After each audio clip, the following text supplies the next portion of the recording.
ദൈവനാമത്തിന് മഹത്വം ഉണ്ടായിരിക്കട്ടെ. UFO, ഏലിയൻസ് ഇവയെക്കുറിച്ചൊക്കെ ഇപ്പോൾ കൂടുതലായിട്ട് വാർത്തകൾ നമ്മൾ കേൾക്കുന്നുണ്ട്. അതിനെക്കുറിച്ച് ബൈബിൾ എന്ത് പറയുന്നു? ഇല്ലെങ്കിൽ എന്താണ് നമുക്ക് അതിൽ നിന്ന് ഇപ്പോഴത്തെ ഒരു കൂടുതലായിട്ട് വരുന്ന UFO റിപ്പോർട്ടുകളെ കുറിച്ച് നമുക്ക് മനസ്സിലാക്കാൻ പറ്റുന്നത് എന്നതിനെക്കുറിച്ചാണ് ഈ വീഡിയോ ചെയ്യുന്നത്. ലെഫ്റ്റ് സൈഡിൽ താഴെ കർത്താവിന്റെ കുരിശുമരണത്തിന്റെ ഒരു ഇമേജറിയാണ്. അവിടെ സൂര്യനെയും ചന്ദ്രനെയും രണ്ട് ചാരിയറ്റ്സ് ആയിട്ട് ആണ് അവിടെ റെപ്രസെന്റ് ചെയ്തിരിക്കുന്നത്. അതാണ് അവിടെ താഴെ കാണിച്ചിരിക്കുന്നത്. വലതു സൈഡിലെ ടോപ്പിൽ എഹെസ്കേൽ പുസ്തകത്തിൽ 1-ാം അധ്യായത്തിലൊക്കെ പറയുന്ന ഒരു ഏഞ്ചലിന്റെ രൂപമാണ്. അപ്പൊ ഇത് പലരും ഒരു UFO ടൈപ്പ് കാര്യങ്ങളായിട്ട് ഇതിനെ കമ്പയർ ചെയ്യാറുണ്ട്. അപ്പൊ ഇതിനെക്കുറിച്ചൊക്കെ ആണ് ഇന്നത്തെ ഒരു വീഡിയോ ചെയ്യുന്നത്. കഴിഞ്ഞ 2-3 ആഴ്ചകളായിട്ട് കൂടുതലായി ഇത്തരം UFO റിപ്പോർട്ടുകൾ വരുന്നുണ്ട്. അതോടൊപ്പം തന്നെ 2022 മുതൽ UFO സൈറ്റിംഗ്സ് കൂടിയതായിട്ട് പെന്റഗണും ഇല്ലെങ്കിൽ അതുപോലത്തെ ഏജൻസികളൊക്കെ റിപ്പോർട്ട് ചെയ്യുന്നുണ്ട്. എന്താണ് ഇവരുടെ ഒരു പർപ്പസ്, അല്ലെങ്കിൽ എന്തിനാണ് കൂടുതലായിട്ട് ഇത്തരത്തിലുള്ള UFO വാർത്തകൾ വരുന്നത്? ഇത് ശരിക്കും അന്യഗ്രഹ ജീവികളുടേതാണോ അതോ മറ്റെന്തെങ്കിലും ആണോ? ഇതിനെക്കുറിച്ചൊക്കെ നമുക്കൊന്ന് നോക്കാം. ഇസ്രായേലി സ്പേസ് ചീഫ് പറയുന്നു ഏലിയൻസ് ഉണ്ട് എന്നുള്ളതിനെ കുറിച്ച്. അതോടൊപ്പം തന്നെ ഏലിയൻസ് മനുഷ്യരുടെ കൂടെ ഉണ്ട് എന്നുള്ള രീതിയിലും ന്യൂസ് റിപ്പോർട്ടുകൾ അടുത്തിടെയായിട്ട് കൂടുതലായിട്ട് വരുന്നതായിട്ട് നമുക്ക് കാണാൻ പറ്റും. മെജോറിറ്റി വിശ്വാസികളും ചിന്തിച്ചിരുന്നത് പോലെ തന്നെ ഈ UFO റിപ്പോർട്ടുകളെല്ലാം തന്നെ റാപ്ചർ അല്ലെങ്കിൽ കവറപ്പ്, അതായത് കർത്താവ് കോട്ടപ്പ് ചെയ്യുമ്പോൾ അതിനെ കവറപ്പ് ചെയ്യാൻ വേണ്ടി, അല്ലെങ്കിൽ വലിയൊരു ഏലിയൻ അബ്ഡക്ഷൻ ആണ് നടന്നതെന്ന് വരുത്തി തീർക്കാൻ വേണ്ടിയാണ് കൂടുതലായി ഇത്തരം UFO റിപ്പോർട്ടുകൾ വരുന്നത് എന്നാണ് ഞാൻ ഒരിക്കൽ വിചാരിച്ചിരുന്നത്. എന്നാൽ അങ്ങനെയല്ല, അല്ലെങ്കിൽ അങ്ങനെയുള്ളതിനേക്കാൾ മറ്റൊരു കാര്യത്തിനാണ് സാധ്യത എന്ന് അടുത്തിടയ്ക്ക് മനസ്സിലായി. ഇയ്യോബിന്റെ പുസ്തകം 38-ാം അധ്യായം 7-ാം വാക്യം വായിച്ചാൽ, പ്രഭാത നക്ഷത്രങ്ങൾ ഗീതങ്ങൾ ആലപിക്കുകയും ദൈവപുത്രന്മാർ സന്തോഷിച്ചാർക്കുകയും ചെയ്തപ്പോൾ അതിന്റെ അടിസ്ഥാനങ്ങൾ ഏതിന്മേൽ ഉറപ്പിക്കപ്പെട്ടു, അതിന് മൂലക്കല്ലിട്ടതും ആര്? ഹാനോക്കിന്റെ പുസ്തകം വായിച്ചാൽ നമുക്ക് സ്റ്റാറുകളൊക്കെ, അല്ലെങ്കിൽ ആകാശവിധാനത്തിൽ ദൈവം സൃഷ്ടിച്ചാക്കിയിരിക്കുന്ന സ്റ്റാറുകൾക്ക് സ്പിരിറ്റ് എന്നും അതിനെ വിളിക്കുന്നുണ്ട്. അപ്പൊ സ്പിരിറ്റുകൾ ആണെന്നുള്ളത് കൊണ്ടും, ഇല്ലെങ്കിൽ ഇവിടെ നമുക്ക് അവ ഏഞ്ചൽസ് എന്നുള്ള രീതിയിലും നമുക്ക് അവിടെ കാണാനായിട്ട് പറ്റും. പ്രഭാത നക്ഷത്രങ്ങൾ ദൈവപുത്രന്മാർ എന്നൊക്കെ രേഖപ്പെടുത്തിയിരിക്കുന്നു. അതുകൊണ്ട് തന്നെ ആകാശവിധാനത്തിലെ വെളിച്ചങ്ങൾ ശാസ്ത്രം എന്ത് പറയുന്നു അതല്ല, മറിച്ച് ദൈവം കാലങ്ങൾക്കും അടയാളങ്ങൾക്കുമായിട്ട് ആക്കിയിരിക്കുന്ന ചില വെളിച്ചങ്ങളാണ്, അല്ലെങ്കിൽ സ്പിരിറ്റുകളാണെന്നാണ് ഞാൻ മനസ്സിലാക്കുന്നത്. എഹെസ്കേൽ പ്രവചനം 1-ാം അധ്യായം 16 മുതൽ 20 വരെ വായിക്കുമ്പോൾ ഒരു സോകോൾഡ് UFOയുടെ ഡിസ്ക്രിപ്ഷൻ പോലെ നമുക്ക് തോന്നുന്ന ഒരു ഏഞ്ചലിന്റെ ഡിസ്ക്രിപ്ഷൻ ആണ്. ഇവിടെ നമുക്ക് വായിക്കുമ്പോൾ കാണാം, ഒരു ചക്രത്തിനുള്ളിൽ മറ്റൊന്ന് എന്ന വിധമായിരുന്നു അവയുടെ ഘടന. കൂടാതെ 4-ന്റെയും പട്ടകൾക്ക് ചുറ്റും നിറയെ കണ്ണുകൾ ഉണ്ടായിരുന്നു. ആ ജീവികൾ നടന്നപ്പോൾ ചക്രങ്ങളും അവയോട് ചേർന്ന് നീങ്ങിയിരുന്നു.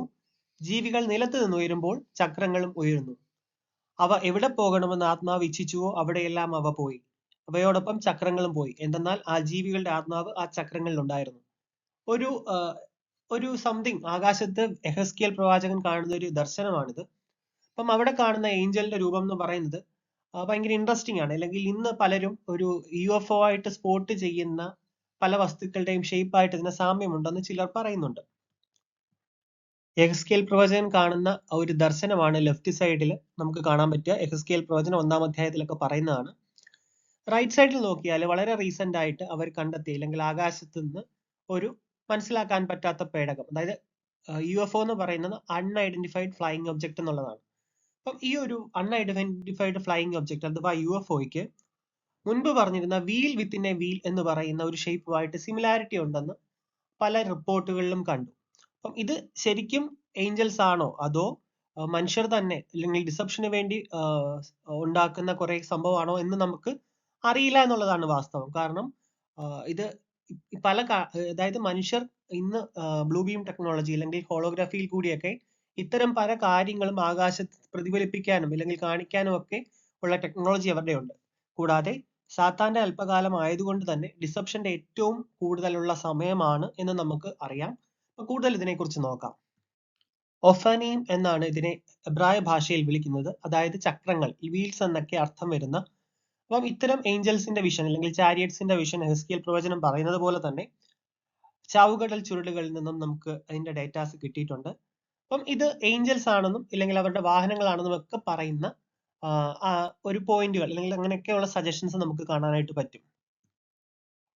ഏഞ്ചൽസ് സ്പിരിറ്റ് ആണെന്ന് ഞാൻ മുമ്പ് പറഞ്ഞിരുന്നു. അപ്പം കഴിഞ്ഞ ദിവസം അവർ തന്നെ ക്യാപ്ചർ ചെയ്ത ഒരു അൺഐഡന്റിഫൈഡ് ഫ്ലൈയിങ് ഒബ്ജക്റ്റ് അവര് ക്യാപ്ചർ ചെയ്തപ്പോൾ ഏകദേശം ലെഫ്റ്റിൽ കാണുന്നതായിട്ടാണ് നമുക്ക് കിട്ടുന്നത്. അപ്പൊ നമ്മൾ ഒരു സ്റ്റാറിനെ ഫോക്കസ് ചെയ്ത് വീഡിയോ എടുത്താലും ഇതുപോലെ തന്നെ ഒരു നക്ഷത്രത്തിൽ എങ്ങനെയാണോ ആ ഒരു വ്യത്യാസങ്ങൾ ഉണ്ടാവുന്നത് അതേപോലെ തന്നെയാണ് കഴിഞ്ഞ ദിവസങ്ങളിൽ കിട്ടിയ ഇമേജിലും എന്ന് അവർ പറയുന്നുണ്ട്.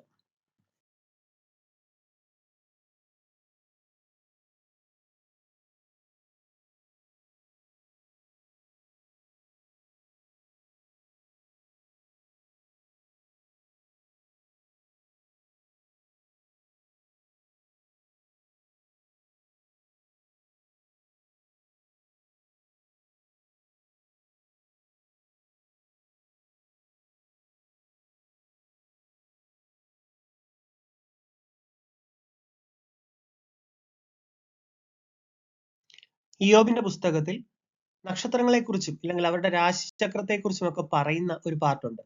ഈ ഒരു ഇമേജ് ഞാൻ എൻ്റെ മൊബൈലിൽ കഴിഞ്ഞ ദിവസം എടുത്തതാണ്. ഇത് ആക്ച്വലി കാർത്തിക നക്ഷത്രക്കൂട്ടം അതിന്റെ ഫോട്ടോയാണ്.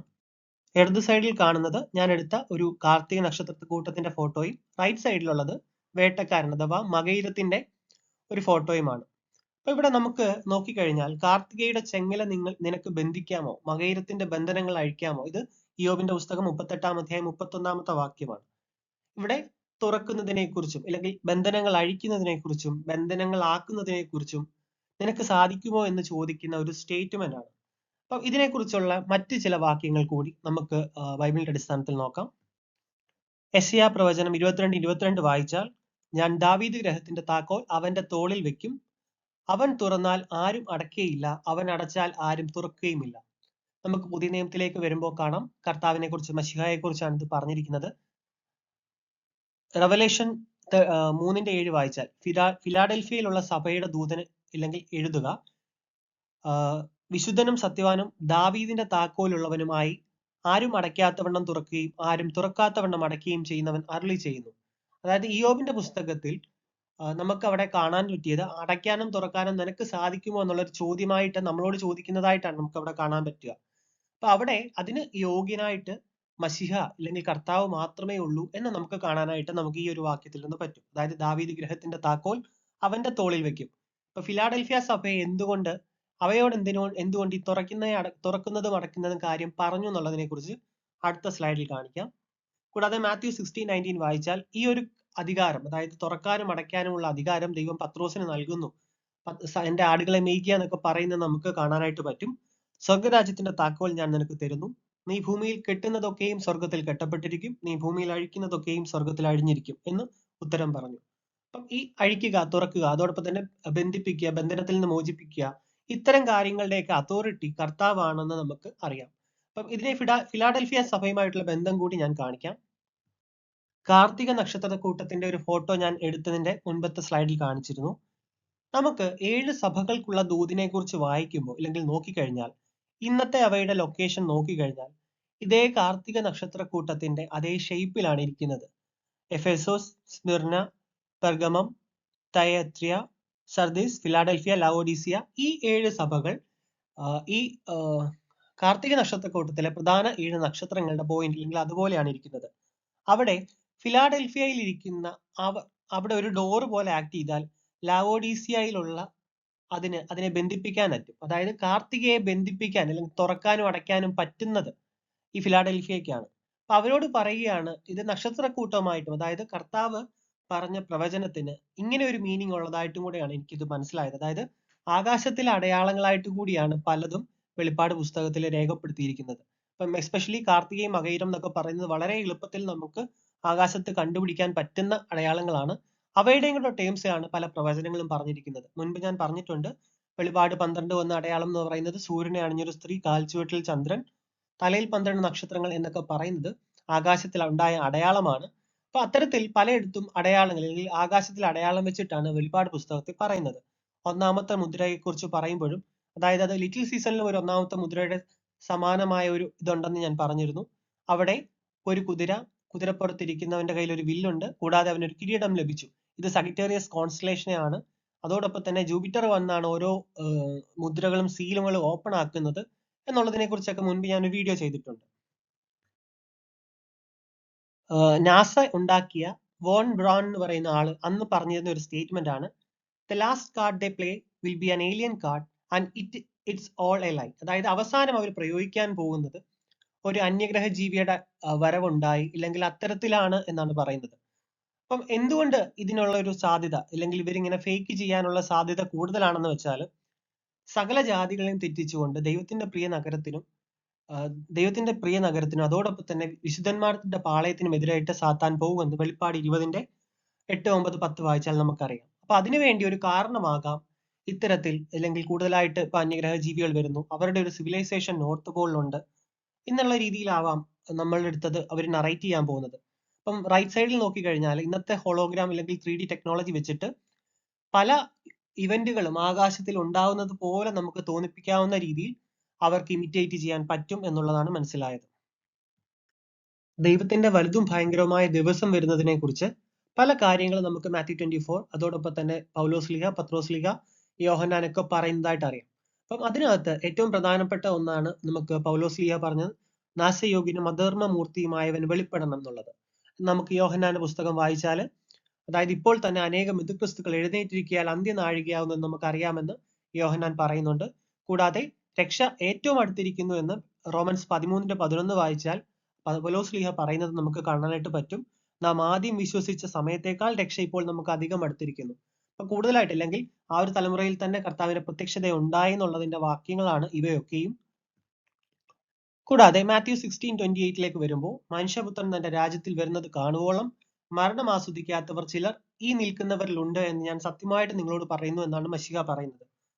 കൂടാതെ താഴേക്ക് വന്നാൽ സകല സൃഷ്ടികളുടെയും ഇടയിൽ സുവിശേഷം ഘോഷിച്ചു കഴിഞ്ഞെന്നും ആ ഒരു തലമുറയിൽ തന്നെ എന്ന് നമുക്ക് പൗലോസ്ലീഹയുടെ ലേഖനത്തിൽ നിന്ന് മനസ്സിലാക്കാം. കൊലോസ്യൻസ് 1:23 വായിച്ചാൽ, ആകാശത്തിന് കീഴിൽ സകല സൃഷ്ടികളുടെയും ഇടയിൽ ഘോഷിച്ചും പൗലോസ് എന്ന ഞാൻ ശുശ്രൂഷനായി തീർന്നും നിങ്ങൾ കേട്ടുമിരിക്കുന്ന സുവിശേഷത്തിന്റെ പ്രത്യാശയിൽ നിന്ന് നിങ്ങൾ ഇളകാതെ അടിസ്ഥാനപ്പെട്ടവരും സ്ഥിരതയുള്ളവരുമായി വിശ്വാസത്തിൽ നിലനിന്നുകൊണ്ടാൽ അങ്ങനെ അവന്റെ മുമ്പിൽ നിൽക്കും എന്ന് പറയുന്ന ഒരു വാക്യമാണ്.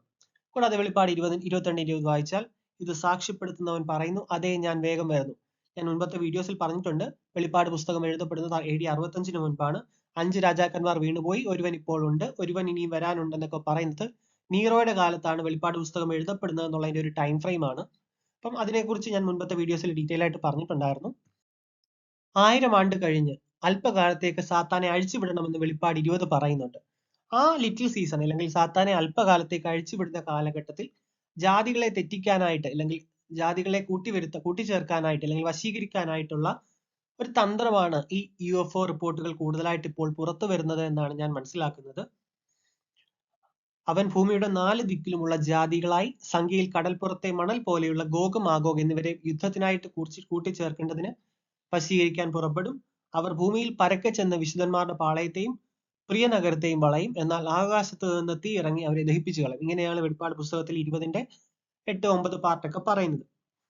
അപ്പൊ ഇത് ഫൈനൽ വാറാണ്. അപ്പൊ ഈ ഒരു അവസാന യുദ്ധത്തിൽ സകല ജാതികളെയും കൂട്ടിവരുത്തുവാൻ, അല്ലെങ്കിൽ നമുക്ക് അന്യഗ്രഹ ജീവികളുടെ ത്രെട്ട് ഉണ്ടെന്നൊക്കെ പറയുവാൻ വേണ്ടിയാവാം സാത്താൻ ഇപ്പോൾ കൂടുതലായിട്ട്, അല്ലെങ്കിൽ ഈ ലോകത്തിൽ കൂടുതലായിട്ട് UFO റിപ്പോർട്ടുകളും കാര്യങ്ങളൊക്കെ വരുന്നതെന്നാണ് ഞാൻ മനസ്സിലാക്കുന്നത്.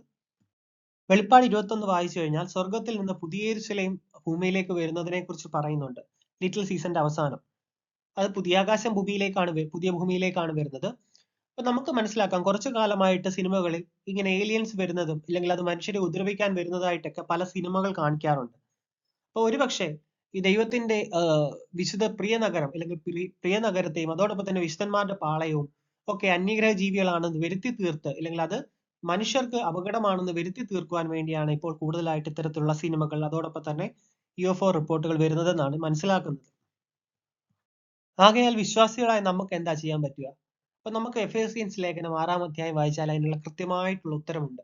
ഒടുവിൽ കർത്താവിലും അവന്റെ അമിത ബലത്തിലും ശക്തിപ്പെടുവിൻ, പിശാചിന്റെ തന്ത്രങ്ങളോട് എതിർത്ത് നിൽപ്പാൻ കഴിയേണ്ടതിന് ദൈവത്തിന്റെ സർവായുധവർഗം ധരിച്ചുകൊള്ളുവിൻ. നമുക്ക് പോരാട്ടമുള്ളത് ജഡരക്തങ്ങളോടല്ല, വാഴ്ചകളോടും അധികാരങ്ങളോടും ഈ അന്ധകാരത്തിന്റെ ലോകാധിപതികളോടും സ്വർലോകങ്ങളിലെ ആത്മസേനകളോടും അത്രേ. അപ്പം ഇത്തരം വരുന്ന, അല്ലെങ്കിൽ കൂടുതലായിട്ട് മനുഷ്യരെ ഭയപ്പെടുത്തുവാനായിട്ട് വരുന്ന റിപ്പോർട്ടുകളും ഇതൊന്നും കണ്ട് കർത്താവിൽ വിശ്വസിക്കുന്നവർ ഭയപ്പെടേണ്ട എന്നുള്ളതാണ് നമുക്ക് മനസ്സിലാവുന്നത്. കാരണം കർത്താവിന്റെ അമിത ബലത്തിലാണ് നമ്മൾ ശക്തിപ്പെടുന്നത്, അതോടൊപ്പം തന്നെ അവന്റെ സർവായുധവർഗമാണ് ധരിച്ചു കൊള്ളേണ്ടത്. അപ്പം ഇത്തരം വാർത്തകളിലൊന്നും അതൊന്നും അത്ര പ്രാധാന്യം കൊടുക്കാതിരിക്കുക. എങ്കിലും ഇതിലെല്ലാത്തിനെയും കുറിച്ചും അറിഞ്ഞിരിക്കുന്നതും വളരെ നല്ലതാണ്. കൂടാതെ റോമൻസ് 8:38-39 വായിച്ചാൽ മരണത്തിനോ ജീവനോ ദൂതന്മാർക്കോ വാഴ്ചകൾക്കോ അധികാരങ്ങൾക്കോ ഇപ്പോഴുള്ളതിനോ വരുവാനുള്ളതിനോ ഉയരത്തിനോ ആഴത്തിനോ മറ്റു യാതൊരു സൃഷ്ടിക്കോ നമ്മുടെ കർത്താവായ യേശു ക്രിസ്തുവിലുള്ള ദൈവസ്നേഹത്തിൽ നിന്ന് നമ്മെ വേർപിരിക്കുവാൻ കഴിയുകയില്ല എന്ന് ഞാൻ ഉറച്ചിരിക്കുന്നു. അപ്പൊ ഈ ഒരു വാക്യം നമുക്ക് ഏറ്റവും ശക്തി പകരുന്ന ഒരു വാക്യമാണ്. കർത്താവിന്റെ സ്നേഹത്തിൽ നിന്ന് നമ്മളെ ഒന്നിനും പിരിക്കാൻ പറ്റുകയില്ല എന്നുള്ളത്. തീർച്ചയായിട്ടും കൂടുതലായിട്ട് വേദപുസ്തകം വായിക്കുക, പ്രാർത്ഥിക്കുക. ലിറ്റിൽ സീസൺ ഓഫ് സാത്താനിൽ കൂടി അല്ലെങ്കിൽ ഈ ഒരു കാലഘട്ടത്തിൽ കൂടി കടന്നു പോകുവാനായിട്ട് കൂടുതൽ കൃപയ്ക്കായിട്ട് പ്രാർത്ഥിക്കുക. അതോടൊപ്പം തന്നെ ദൈവത്തിന്റെ ന്യായാസനത്തിന് മുമ്പാകെ നിൽക്കുവാൻ ഉള്ള യോഗ്യതയും അല്ലെങ്കിൽ അതിൽ കൂടി കടന്നു പോകുവാനുള്ള ഒരു കൃപയും ഒക്കെ തരുവാൻ വേണ്ടിയും പ്രാർത്ഥിക്കുക. വെളിപ്പാട് 20 അവസാനിക്കുന്നത് ഫൈനൽ വൈറ്റ് ത്രോൺ ജഡ്ജ്മെന്റിൽ കൂടിയാണെന്ന് നമുക്കറിയാം. അപ്പൊ ലിറ്റിൽ സീസൺ ഓഫ് സാത്താനെ കുറിച്ച് കൂടുതലായിട്ട് മനസ്സിലാക്കുക. അപ്പം ഇതൊരു അധികം സംസാരിക്കാതിരിക്കുന്നത്, ഇല്ലെങ്കിൽ നമുക്കറിയാം ഇപ്പം mid tribulation, pre tribulation, post tribulation ഇങ്ങനെയുള്ള കാര്യങ്ങൾ മാത്രം ചർച്ച ചെയ്യപ്പെടുന്നത് ഇത്തരം ഒരു അല്ലെങ്കിൽ ലിറ്റിൽ സീസൺ ഓഫ് സാത്താൻ എന്ന് പറഞ്ഞൊരു കാലഘട്ടത്തെ കുറിച്ച് ആർക്കും അറിവ് പോലും ഇല്ല. അല്ലെങ്കിൽ വെളിപ്പാട് 20 ഇങ്ങനെ ഒരു സമയത്തെ പറ്റി പറയുന്നുണ്ട്. അതായത് കിങ്ഡത്തിനും ശേഷം സാത്താൻ ഒരു അല്പകാലം ഉണ്ടെന്ന് മെജോറിറ്റി ആൾക്കാർക്കും അറിയില്ല. അപ്പൊ ഇത്തരം കാര്യങ്ങൾ അറിയാത്തത് കൊണ്ടാണ് കർത്താവിന്റെ വചനത്തെ പോലും അല്ലെങ്കിൽ ആ തലമുറയിൽ വരുമെന്ന് ഉറപ്പിച്ച് പറഞ്ഞ കാര്യം നടന്നില്ല എന്ന് എന്ന് പറയുവാൻ അല്ലെങ്കിൽ മനുഷ്യർ അന്ന് വിചാരിക്കാൻ കാരണമായത്. തീർച്ചയായിട്ടും വെളിപ്പാട് പുസ്തകം അതോടൊപ്പം തന്നെ മറ്റ് പ്രവചന ഗ്രന്ഥങ്ങളും ഒക്കെ കൂടുതലായിട്ട് വായിക്കുക. ദൈവത്തിന്റെ കൃപയിൽ വളരുക.